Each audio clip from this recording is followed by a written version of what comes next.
Dear friends, colleagues, and attendees from the wider engineering and science community, a very good afternoon and a warm welcome to you all for this evening.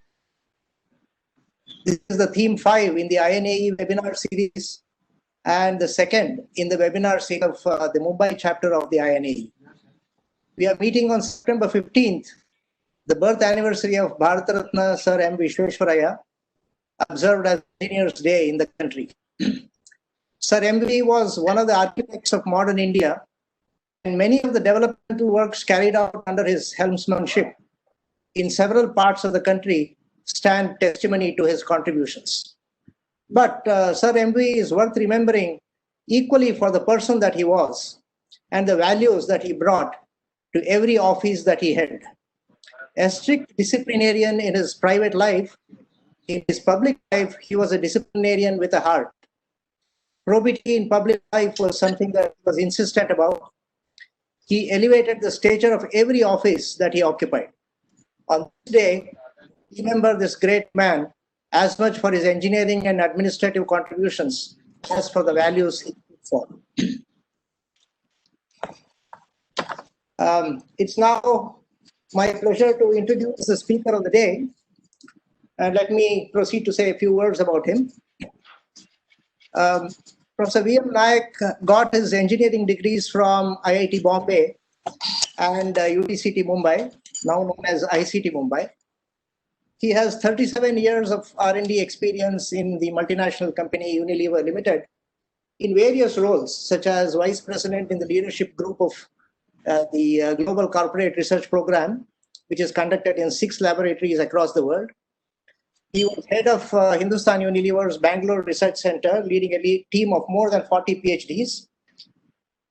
He is a practicing on-the-bench scientist and technologist, and he's a trainer of advanced scientific talent, plus a strategic leader of company R&D. He has played a key role in establishing basic research programs in chemical engineering, material science, interfacial engineering, electrodynamics, and neurobiology at the Unilever research laboratories in India, simultaneously promoting very productive collaborations with academic institutions, CSIR laboratories, and other centers of excellence, such as TIFR. He has been the author of a number of technologies transferred to business and author or co-author of more than 25 technological inventions patented in more than 30 different countries. The total number of international patents to his name are more than 200. He has co-authored several peer-reviewed research papers in high-impact journals. He is the co-editor of 2 books on material science of soft matter, published by the Royal Society, Imperial College Press, United Kingdom.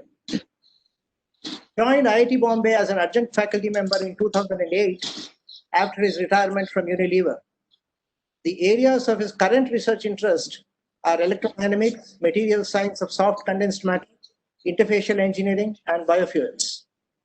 He has served on various expert committees set up by the DST-SERB as a member or chairperson, and has been a member on the research councils of several CSIR laboratories.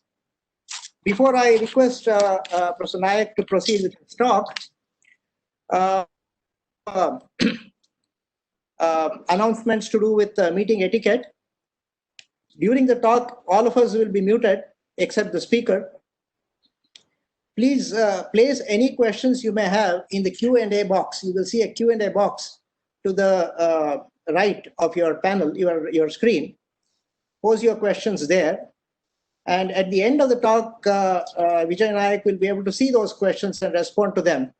And if the question is not clear, we may unmute you and seek more clarifications. I hope all that is clear. Good afternoon, everybody.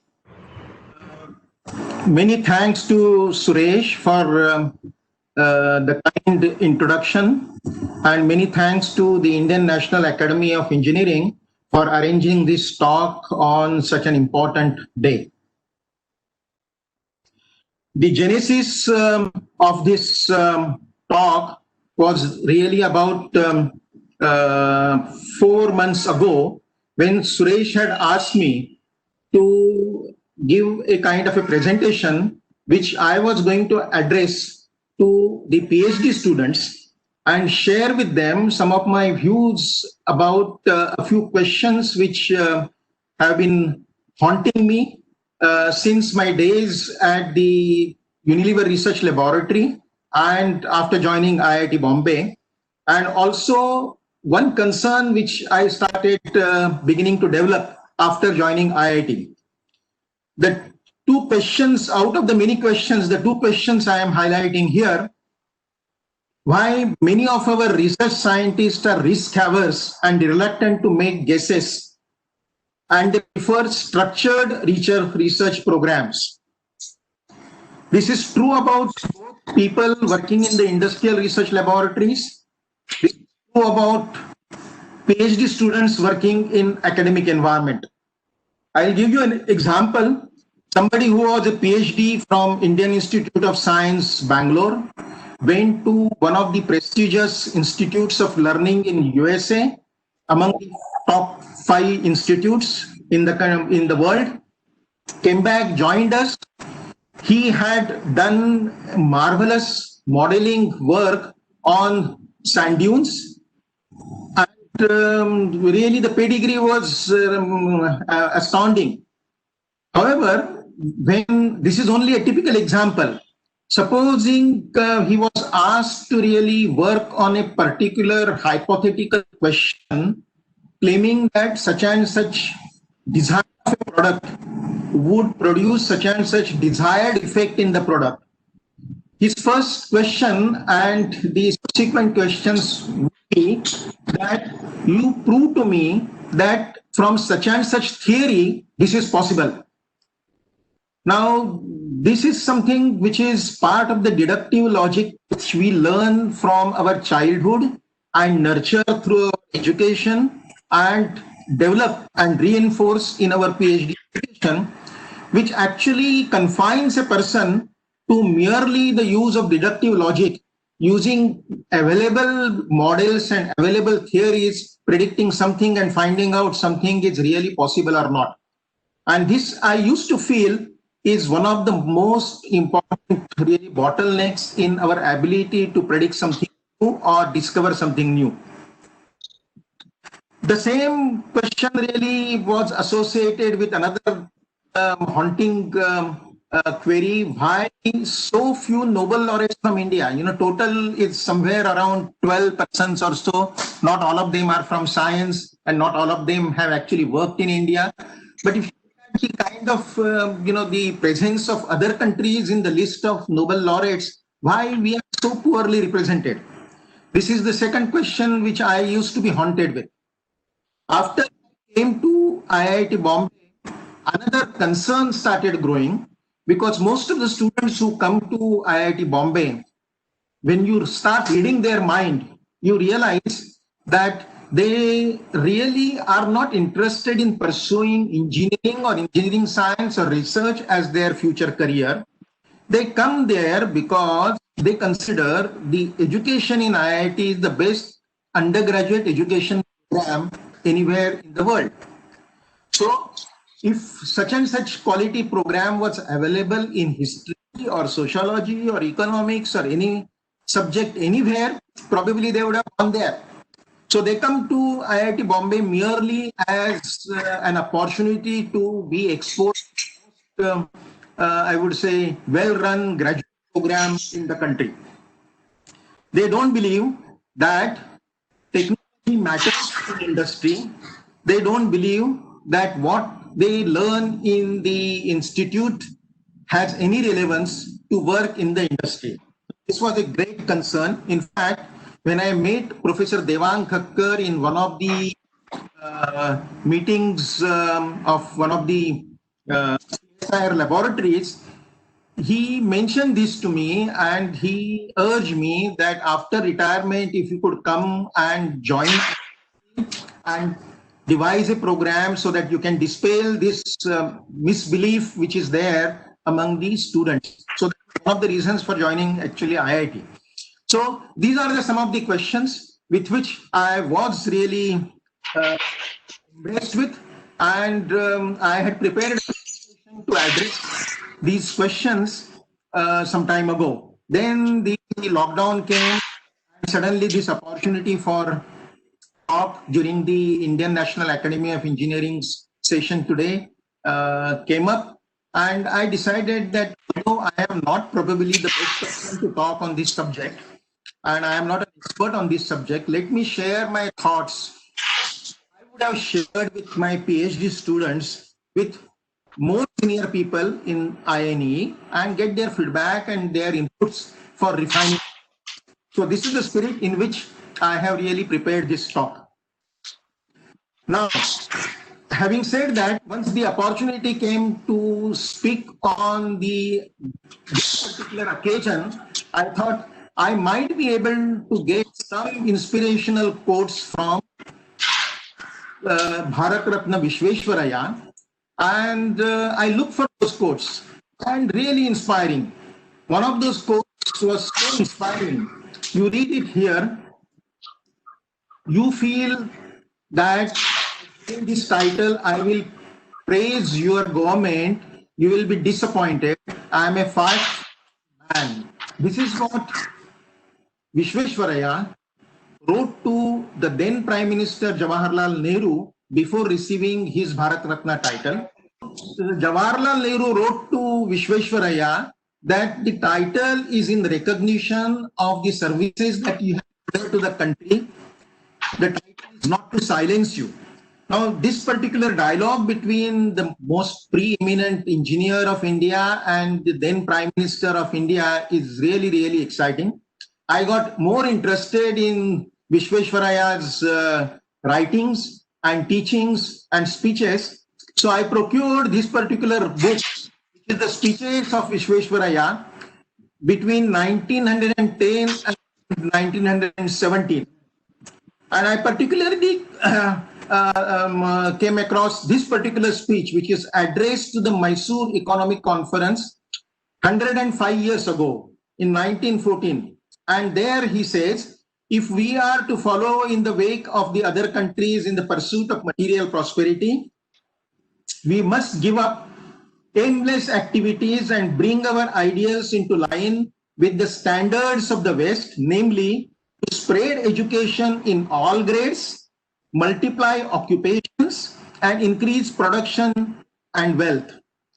You think that in one breath, he has really put his finger on the most important pegging problems to our country: education, creation of employment, and creation of wealth. I was very impressed. The whole article is worth reading. And at the end of this particular presentation, probably if you like, I may quote another part of this particular lecture if you are interested. So, if we are interested in increasing production and creation of new wealth, what is the source of most decisive triggers for non-linear growth of economy and creation of wealth is the question that arises in your mind. Okay. And I have been a amateur student of economics, and one of the most, I would say, impressive models of economic growth that I have seen is the one by Robert Solow, who received his Nobel Prize for his work in 1980, the model of multifactorial growth of economic wealth. He studied the economic growth of United States of America between 1900 and 1955, and he came up with this particular relationship. Y is the per capita GDP, capital Y is the total GDP, L is the population, and he says it is related to multiplied by K upon L raised to alpha. K upon L is the accumulated capital per capita, alpha is the elasticity constant, and A is a peculiar constant, proportionality constant here. And he said that this A, when he studied the economic growth, when he studied the economic growth of USA, he found that this was nothing but what he called as labor augmenting technology, which is an exogenous factor.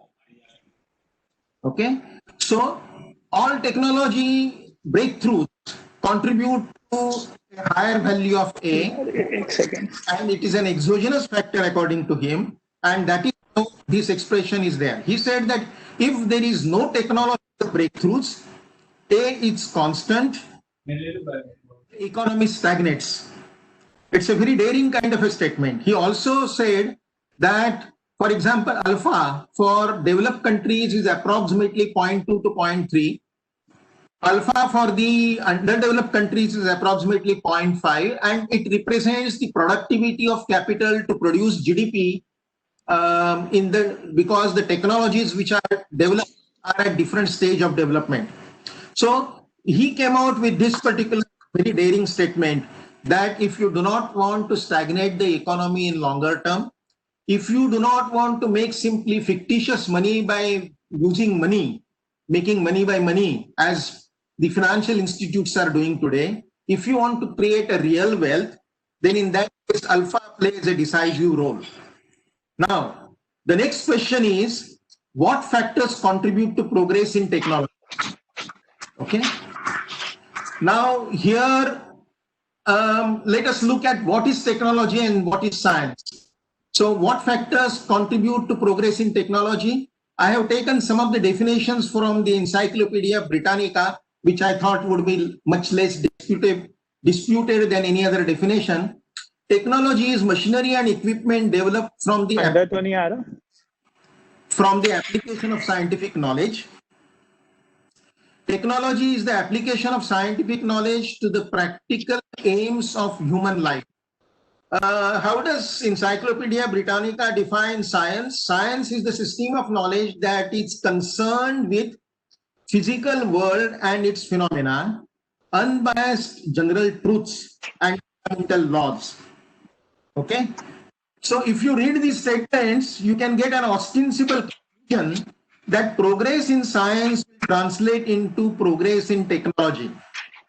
Now, this is something which has been used as a gospel by in various government organizations, various institutes of various academies of sciences and engineering, and there was enormous amount of into basic research in post-war, Second War period.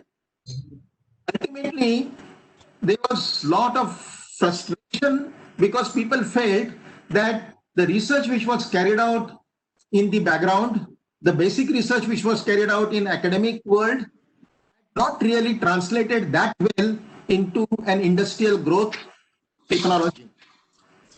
Okay, so this huge frustration led to an enormous debate, especially in USA.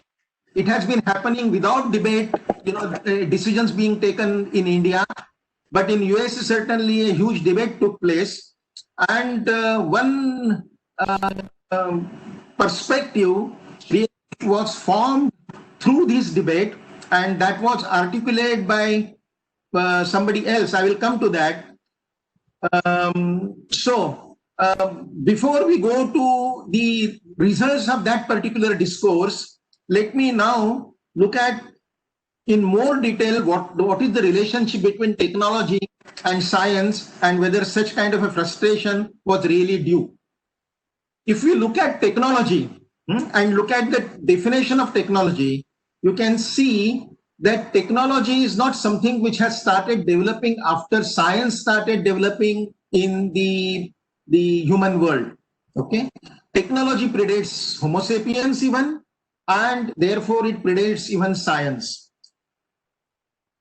It was a known fact in the 1980s and 1990s that the New Caledonia crows can in fact bend wires, combine wires, and use them as tools to grab inaccessible food.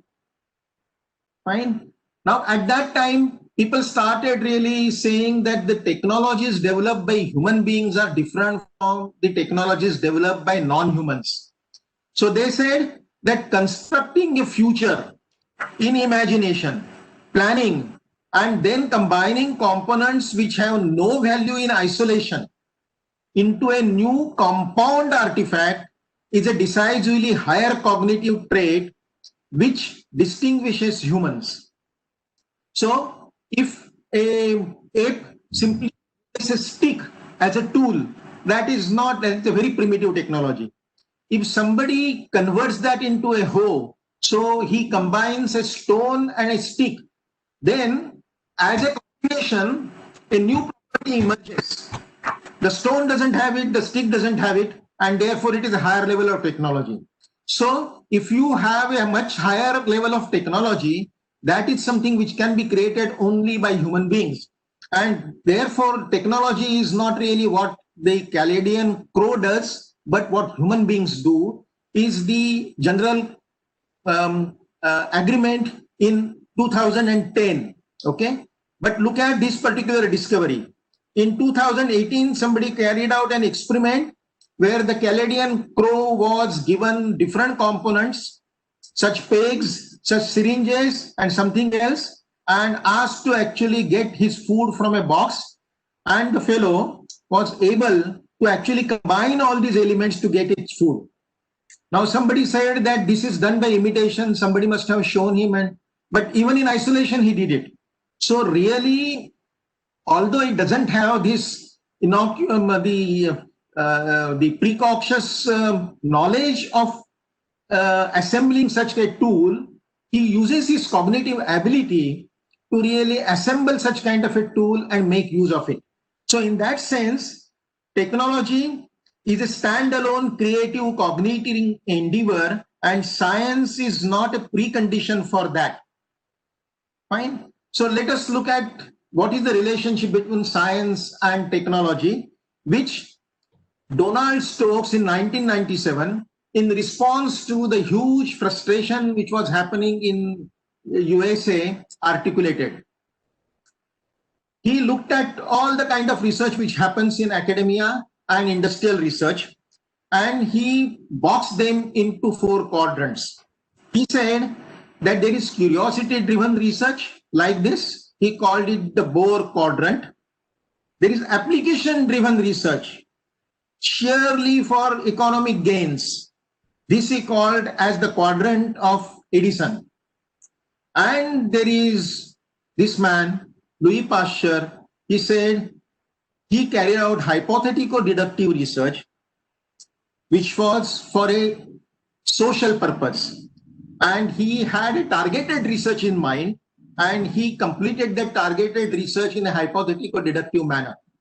So his view was like this, that developments in curiosity-driven research and developments in the economic prosperity-driven R&D are not synchronous. You may find then what is the use of this? You can see that most of the model gadgets do make use of some of the advanced theories which have really taken birth as a part of this curiosity-driven research. But they are asynchronous. The theory of the special theory of relativity, the general theory of relativity, everything which was articulated in the beginning of the 20th century, we find its application today in the GPS, which is one of the most useful tool that we have in our hand in the form of a smartphone. So when the signal from our phone goes to a satellite in external orbit, and then the signal from multiple satellites actually forming a triangular grid comes to us to fix our position, the speed at which this signal travels is influenced by both special theory of relativity and the general theory of relativity. And if you don't account for that, the kind of precision that you get, that you can identify your position within a meter scale, is no longer possible. Something which was considered to be very esoteric and something which was never considered to be a useful kind of a basic research has really entered into our everyday life. So this also gets into the economic activity, but it is asynchronous. If you want to carry out targeted research, then hypothetical deductive research is the way to go, both in academic world and in the applied R&D of the industrial world. It's something which was recommended by the Donald Stokes. Now, I personally don't agree with entirely with his analysis. I personally feel that even the curiosity-driven research is hypothetical deductive and quite contrary to the common belief among academics that really Edison was carrying out ad hoc empirical experiments is wrong. He was also doing hypothetical deductive research. And I will show you how, as we go along, that this concept will become clear. So now, this quadrant, most of the work that happens in our laboratories, both applied, that is R&D, and in the academic, is methods, tools development, data generation, classification of data, extension of available models, also collection of stamps and feathers. We rarely dare into this curiosity-driven research, which is of a high end. We rarely have an opportunity, but really the targeted hypothetical deductive research. And of course, this is not something which is really, I personally feel, is the domain of academic research. But even among the industrial researchers, that if somebody tries to apply this hypothetical deductive research in the present day industry, which is really ruled by the graduates and masters of the various business schools, who are there in their jobs for at the most 2 years, and then they seek an appointment at a higher level in some other category, they really do not appreciate the kind of hypothetical deductive research which is required for creating breakthrough research even in industrial R&D. So this is something which is an area which probably we need to focus more in future if we want to really have Atmanirbhar Bharat. So what is hypothetical deductive scientific research? This is the next question. Now, if we want to understand what is hypothetical deductive scientific research, let us go to the next slide, where we have to really learn about some aspects of science in order to understand the concept of hypothetical deductive research. Okay. So what is the definition of science? Something which I have extracted from the Encyclopedia Britannica: system of knowledge concerning physical world and its phenomena, general truths, fundamental laws, and I have added one more phrase there, models of nature. Okay, so this is what I call as the basically pure science. Now there are people who also include aspects of ontology in the definition of science. Ontology is very different. Ontology is about making a view about the reality. So what is the nature of reality itself? Has been a question which has been attempted to answer by many darshaniks in India as well as many scientists in the West. So we have this Advaita theory where the whole thing is a Brahma and all you see is a Maya, like the waves on the sea. And when you realize this, you become one with the Brahma and you lose all your sensations. Okay, and that is the best attainment of life that you can achieve. Now, this is a part of ontology. Similar ontologies are there. Even Bertrand Russell, for example, jumped into it and he said that what is a reality? Reality is something that you sense through your sense organs. So in terms of the reality, you make models using your sense organs. So he called the reality as a collection and order of sensibilia. Okay, so you can see there are many people who have given different kinds of names. They have been discussed, views by Kant, views by Hegel, views by even Eddington, all kinds of, you can see the ontological views of science. We are going to leave aside. As far as I am concerned, reality is what we experience. And if you want to get, even without going into any of these other ontological debates, if you want to know what is my ontological bias, I may state that the matter is made up of objective material world, and this matter organizes itself, self-organizes itself in higher level and higher level of self-organized matter. It organizes itself to such an extent that it starts acquiring conscience, and then it acquires an ability to even recursively reflect at our own self and our own thinking process. So this is what is a part of the theory of emergence and complexity to which I subscribe to. But this is not something that we are going to discuss today, because whatever reality, whether the reality in the form of perceptions modeled to represent reality or the actual reality living, the models and the general truths and the fundamental laws with which we take practical decisions in our life, they make difference to our life. It's something which I am concerned with, and therefore I am leaving the ontology out. Now, the next question that comes out is quality of scientific understanding and its historical evolution. What is good science? Okay. Now, one of the persons with whom really I was extremely, I found the interactions extremely enlightening was Professor Irani from City University in New York. He had come to the TIFR in 1970s, and my boss, Dr. Kalbag, was kind enough to actually allow me to take leave from my mundane practical work on the laboratory and attend his lectures in TIFR. He also used to arrange company car for me to go there. You can imagine that I was hardly about 2 years after completing my BTech, but he did that as looking at my interest on the subject. And what I learned from Professor Irani is it's partially conceptualized in this particular further treatment. So what is quality of understanding of scientific phenomena?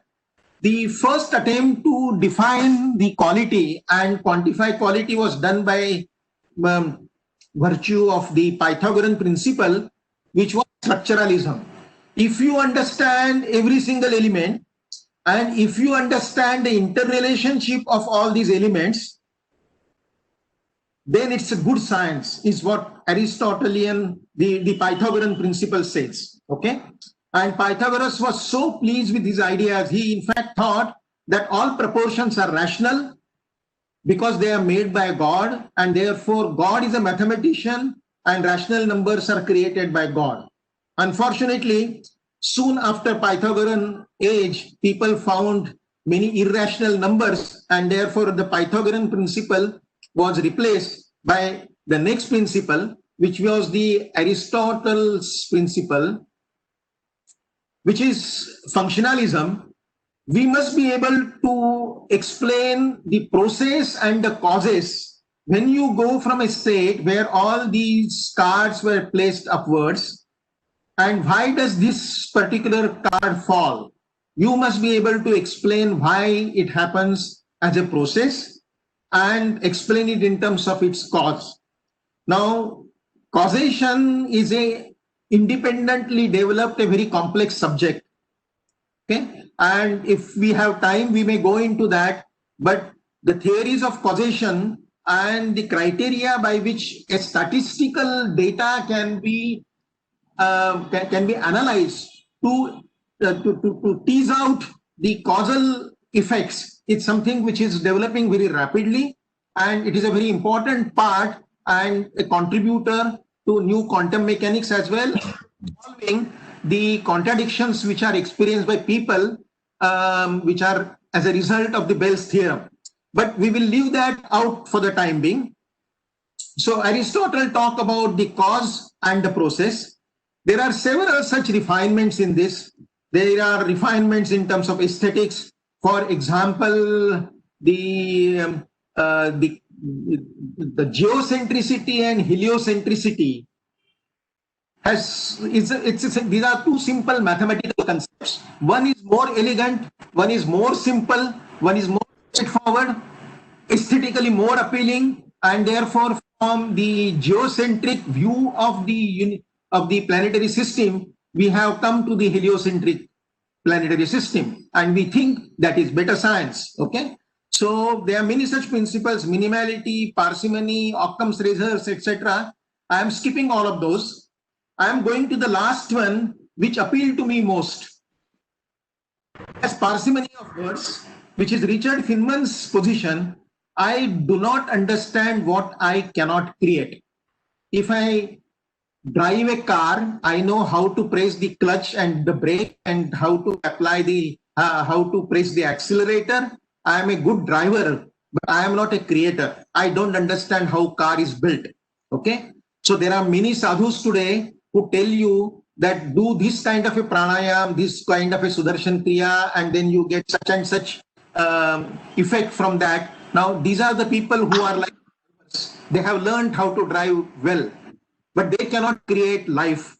Life, if at all in future is created, it will be created by the kind of the body of language which is being generated by science and the methodology of science. So Richard Feynman's position, I do not understand what I cannot create, is I find the most useful concept, and it conceptualizes everything because it touches both the hypothetico-deductive methodology of science in the applied world and in the academic world. So let me go to this particular understanding. Okay. So what are the ways of discovering and explaining new truths, new phenomena, and new laws? This is the methodology of science. So after having defined what is good science, after having defined what is science, what is good science, now let us see how does science discover new laws. Okay. Now one view is the deductive reasoning. You have initial conditions, you have general laws, and they imply deductively novel observations. So this is the kind of a statement of the formal logic for this. Those who have done logic in their undergraduate studies would probably find this very familiar. Yes, who have done it, especially the IITians among the audience probably may find this very familiar. And those who are not exposed to it, I would urge them to actually, at the end of this particular lecture, I'm going to urge them that this should be a topic which people should learn as a part of their PhD program. Anyway, so deductive reasoning is a very important way of reasoning, but it does not really predict something which is non-obvious or new phenomenon. The method reveals, I have written here, only what is already embedded in existing theories. There are notable exceptions. For example, the Chandrasekhar limit, which says that if a white dwarf acquires mass which is greater than 1.44 times the mass of sun, it will collapse into a black hole. Now this is done through sheer elegant mathematics and existing available laws. Okay. And so there are very few such kind of laws I can say which have come out of deductive logic. In fact, Eddington, who was probably a senior person to Chandrasekhar in Cambridge at that time, he used to be very curious about what Chandrasekhar was doing, and he actually very cunningly understood what Chandrasekhar was doing and then ridiculed him in public forums, saying that this is something which is ridiculous, it has no physical basis. Okay. The same Eddington, however, at some other places has claimed that given a theory, I can deduce from that many other theories. Okay. So he can deduce from many theories, many other theories. That was his position. But for some queer reasons, and Chandrasekhar says that he was definitely a racist, that he ridiculed Chandrasekhar. But that is a different subject. Let us go ahead. The other way of really discovering new laws is inductive reasoning. Several common observations leading to a general prediction. For example, Q1 is P, another observation is P, mth observation is P, therefore all Q's are P. So this is the evidence and this is the final claim. So this is called the inductive leap. So this is the evidence from the past, and somebody makes an inductive leap and says that now all Q's are P's. Now this leads to a Hume's problem in statistics. You are predicting a future statistics on the basis of past observations, and this has been a topic of huge debate. In fact, many people have really ridiculed such kind of an approach. For example, Eddington himself in his public lectures have given an example that there was a scientist who wanted to study the organisms in sea. Therefore, he constructed a fishing net and he started collecting organisms. After collecting a lot of organisms, he derived a law that all marine organisms have gills and all marine organisms are greater than 2 inches in dimension. Now, there was nothing wrong with the first hypothesis or the theory, but the second one was questioned by somebody, and he said, why don't you also look at the method of collecting of your data? He looked at his mesh of the fishing net.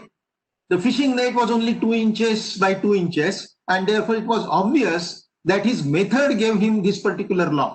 So according to Eddington, such kind of really observations do not really lead to a new discovery at all. There is another example he has given of a poultry farm. So there was a poultry farm. Somebody used to come to feed the poultry every day.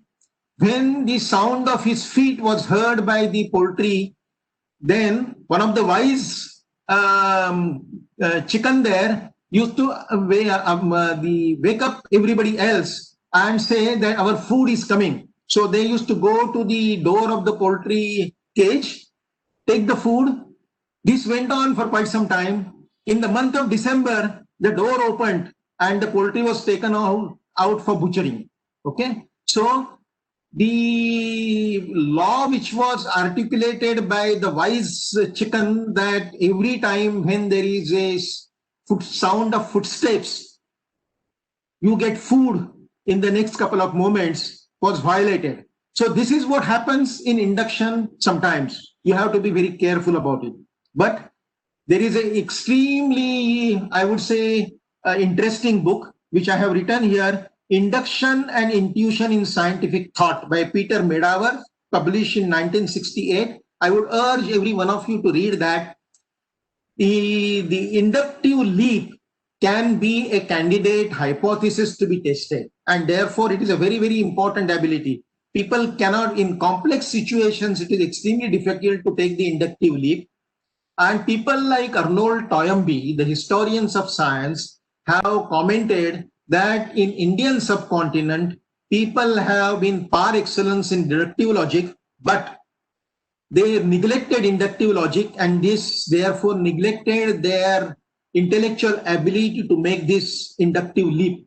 And that is one of the reasons why science stunted. It is not the only reason, but it is one of the reasons why growth of science stunted in India is a analysis by one of the social scientists. Okay. So let us go next. So this is about inductive reasoning. The third is the hypothetico-deductive methodology. This is hypothetico-deductive thing. It starts with new observations. Somebody has to construct a hypothesis by induction or analogy or sheer intuition. This is the hypothesis. Once you have constructed hypothesis explaining this new observation, you make a prediction which is verifiable prediction about something which has not been predicted earlier. You carry out an experiment to check whether the prediction is right.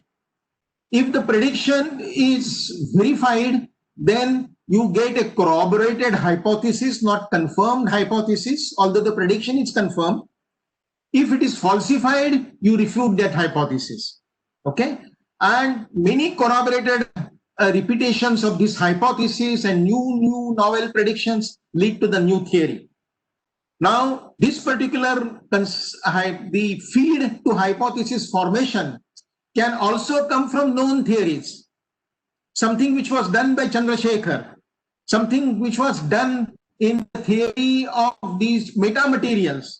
Somebody said that, okay, after all, speed of light is the under root of the magnetic permittivity, the electrical permeability and magnetic permittivity under root, and therefore, if both these entities are negative, you can get a real root again, but then you can result into a light which may have probably a negative velocity, which is observed to be negative group velocity, and which gives a negative index of refraction.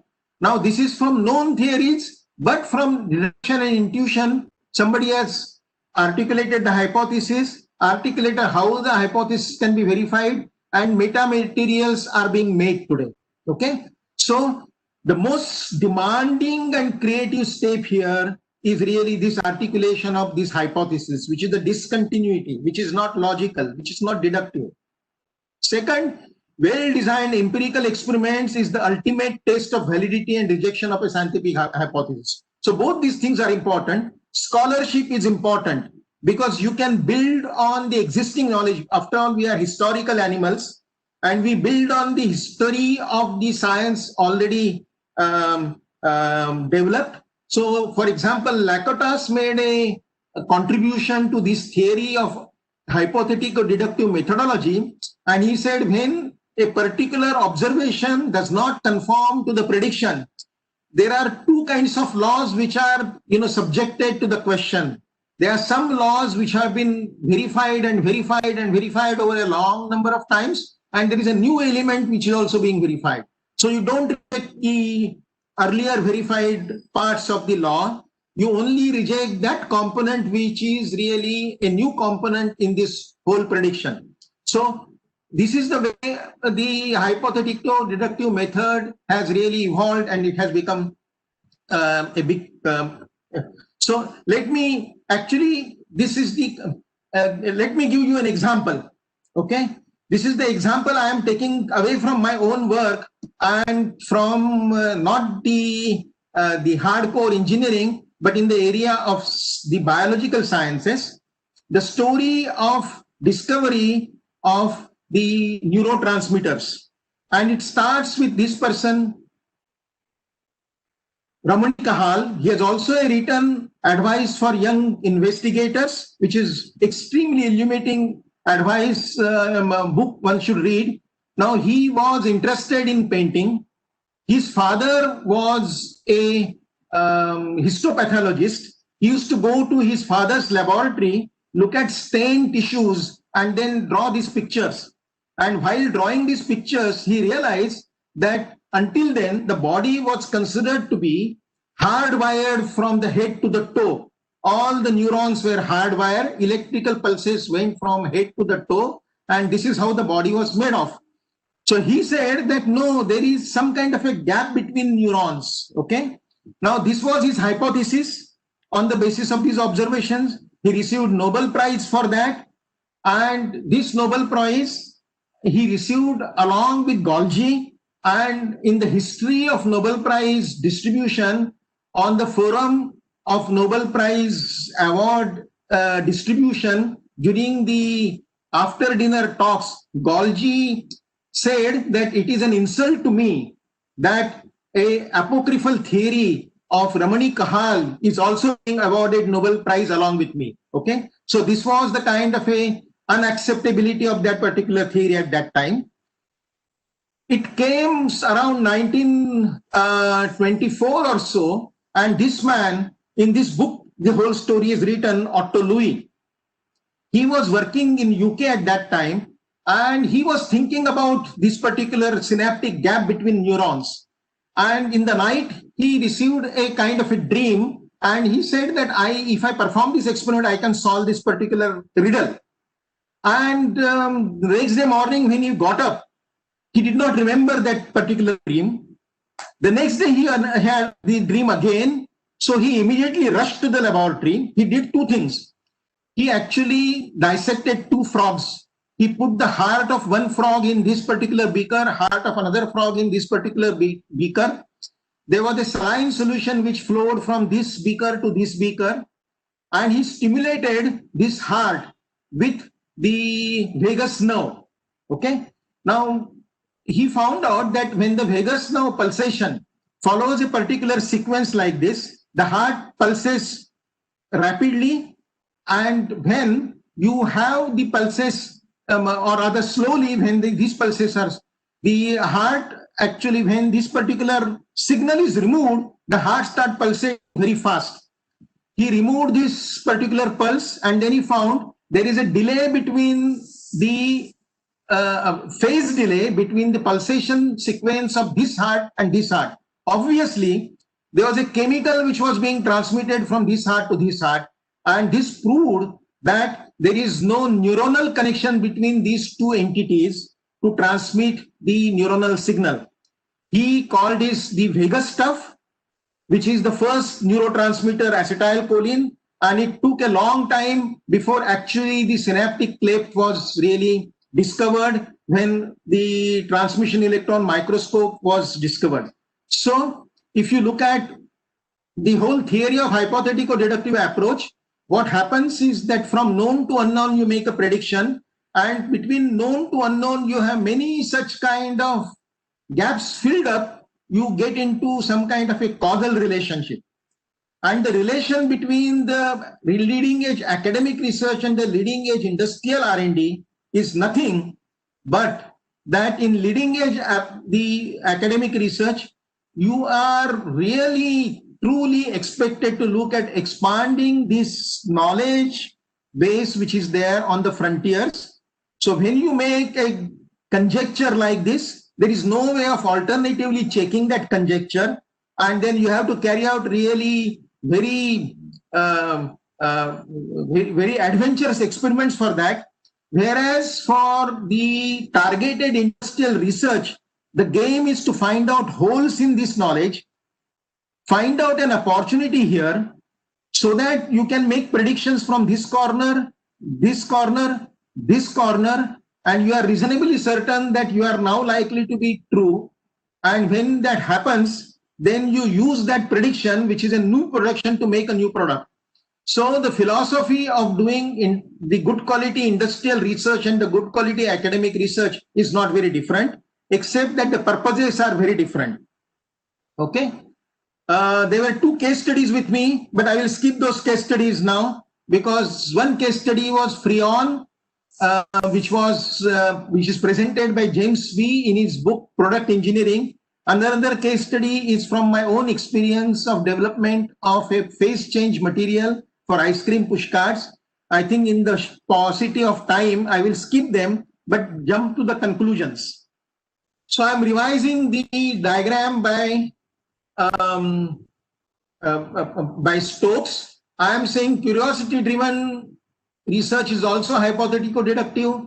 Use-inspired research is also hypothetico-deductive, and the application-oriented, profit-driven research, if you want to really do discontinuities and not simple product innovation, but market innovations, something like the Tide, which completely displaced Unilever from USA in the laundry market, because they were the first to get into the built surface active agents as cleaning agents. That happens only through hypothetico-deductive research. Okay, so I am saying that this is something is the area where good academic researchers and good industrial researchers should really focus their attention on. This is something merely methods development, etc., and doing Me Too kind of research, which most academic research and most industrial research is also confined to, unfortunately, in India. And these are my ultimate conclusions. Progress in technology is the most potent driving force for transformation of economy. Scholarship is a must, but creative, intuitive articulation of a hypothesis is the most demanding step in scientific research, both academic and industrial, to construct new knowledge. Empirical experiment is the ultimate test of validity and rejection of a scientific hypothesis. Therefore, study of epistemology of science must be a mandatory requirement for PhD programs. You know, logic and this epistemology, the students, graduate students of IIT study, but unfortunately their PhD students don't study. Okay, so this is something which is very tragic. Experimental work with own hands, however minor, must be a mandatory part of the PhD program. So people who believe that they do simulation and the modeling work, and that is something what they have predicted is the reality, they must get a taste of the actual reality by carrying out such kind of a work. And quality of mentoring makes a decisive difference. This, I had data which I won't be able to share with you right now, but you can see that even among the West, where most of the Nobel Prizes have been won, you can see a clear link between a Nobel laureate, his students, and not only his students, but students who are working along with them on some other program with some other mentors, but the tacit knowledge of the debates which take place there, that's percolate in that particular community. Okay, so this is my entire conclusion, and thank you. So we can actually have questions. Can the repeat validation of predictions from corroborated hypotheses have pitfalls similar to the inductive reasoning? This is from Mukund Srivastava. Well, inductive reasoning does not prove a particular law. Inductive reasoning only gives a kind of a hypothesis which can be tested. And what is true about all hypotheses is true about hypothesis from inductive reasoning. So if this hypothesis really is confirmed, then it only tells that it is yet to be refuted, and therefore it should become the body of existing knowledge until it is refuted. But one should be prepared to refute or reject that particular hypothesis if a new experiment refutes that hypothesis. So scientific knowledge is never complete. No scientist should assume that what you have predicted and what the model that you have got is the ultimate and complete model of the existing reality, and one should be prepared for more and more refined models. But care has to be taken, as per Lakatos, that you reject only what is rejectable and don't reject everything which is not part of the particular exercise of prediction and experimentation. Urijit Yagnik, if you can summarize the ice cream PCM case study. But do you have time right now?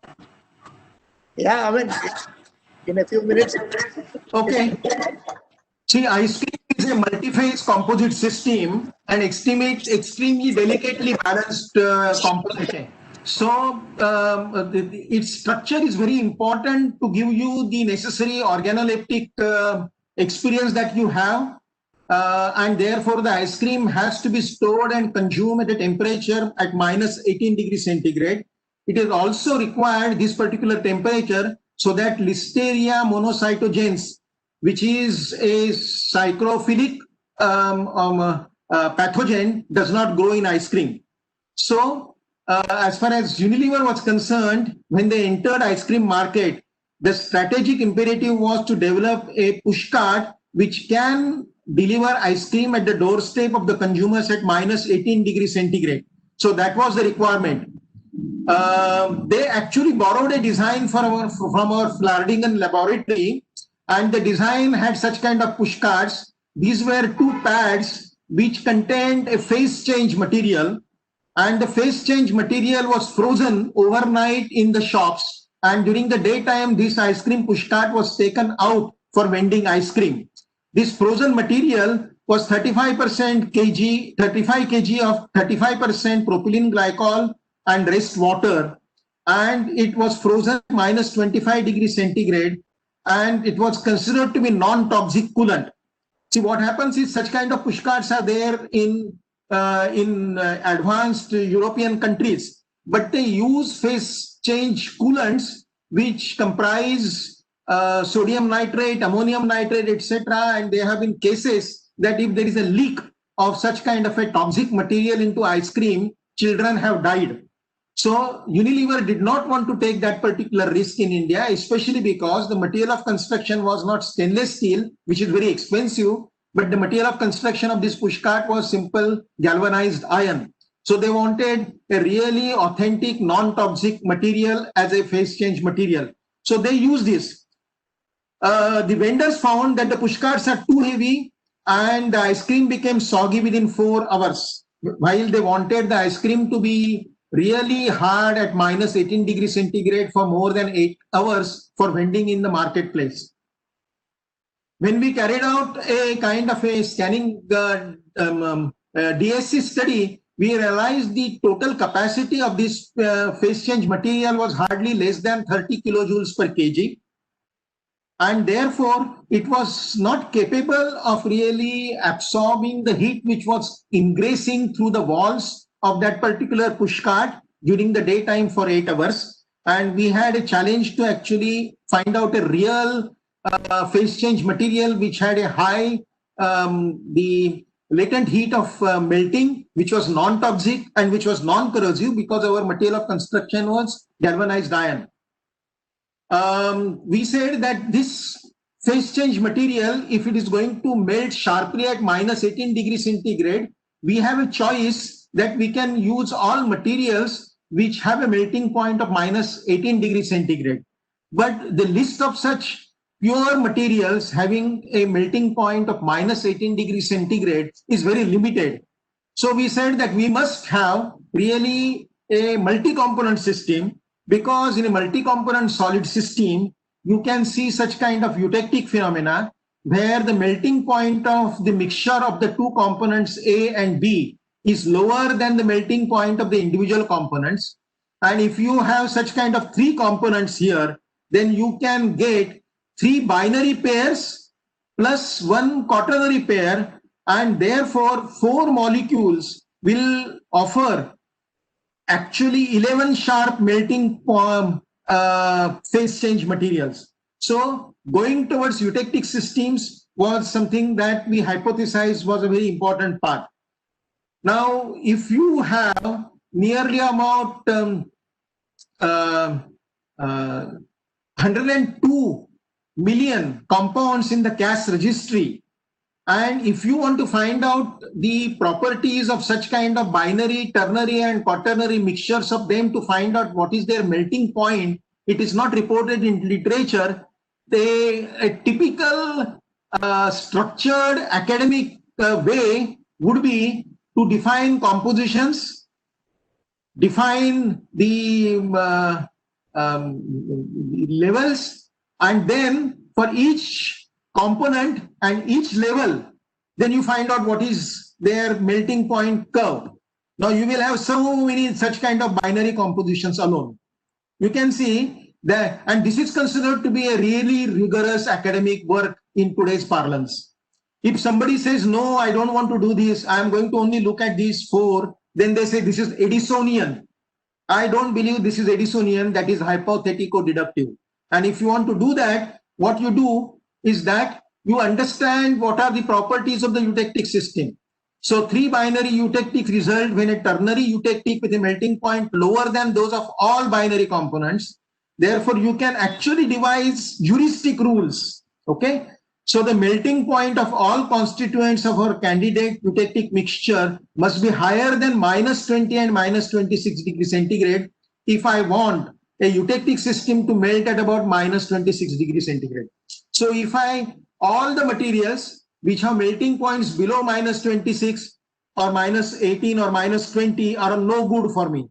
I can focus my attention only on those materials whose melting point is higher than minus 18, minus 20, minus 26, etc., which is the desired range. So that is the first rule.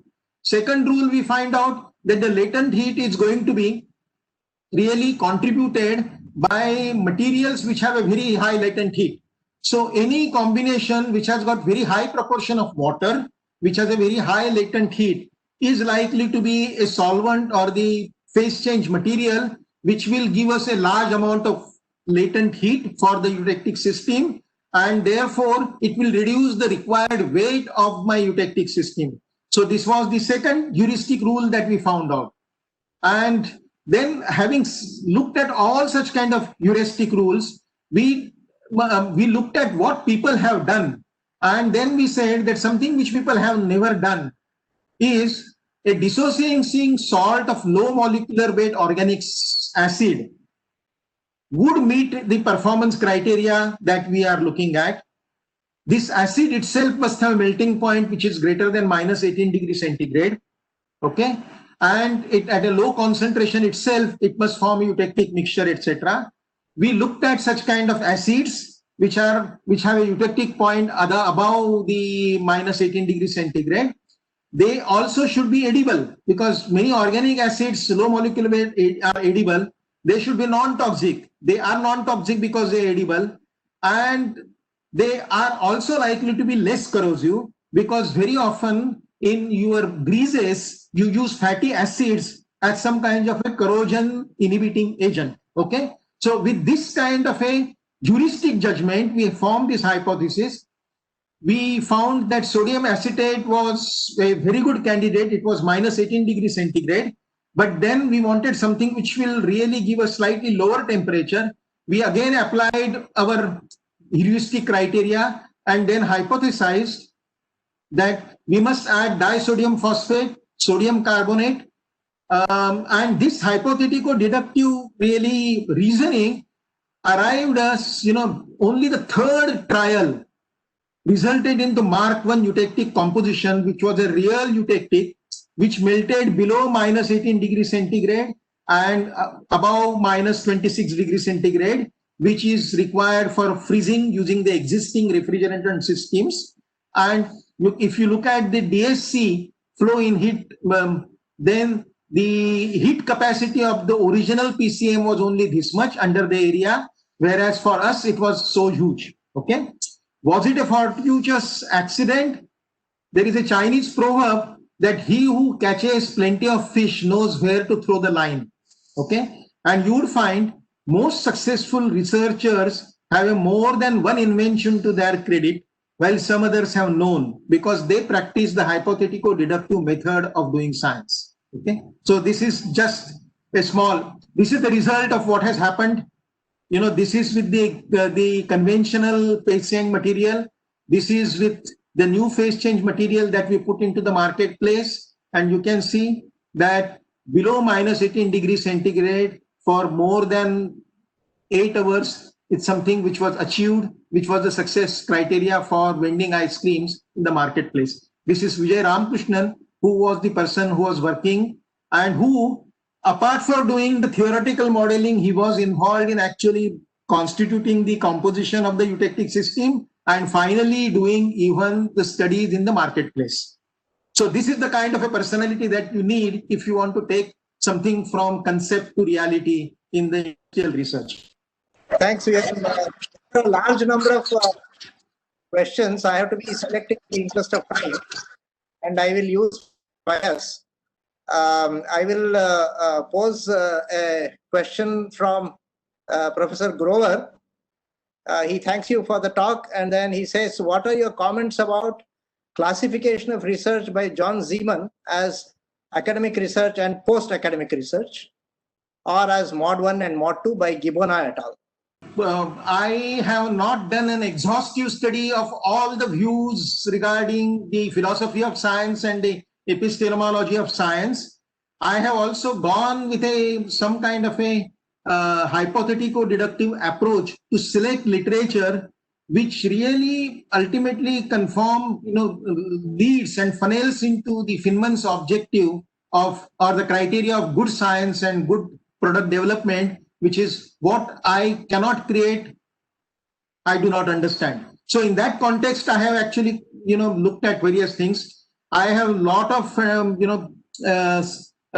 around this approach, the concept of causality, the concept of ontology, all that I have studied. But the one that you have mentioned, I have not really studied well. So I am not in a position to answer you, sir. A question from Abhijit Majumdar. What is your advice for a young investigator? There are two very useful books. One is Ramani Kahal's book, Advice to a Young Investigator, who received, I showed you the picture of that book. There is another book by Peter Medawar, Advice to Young Scientists. Let me see whether okay.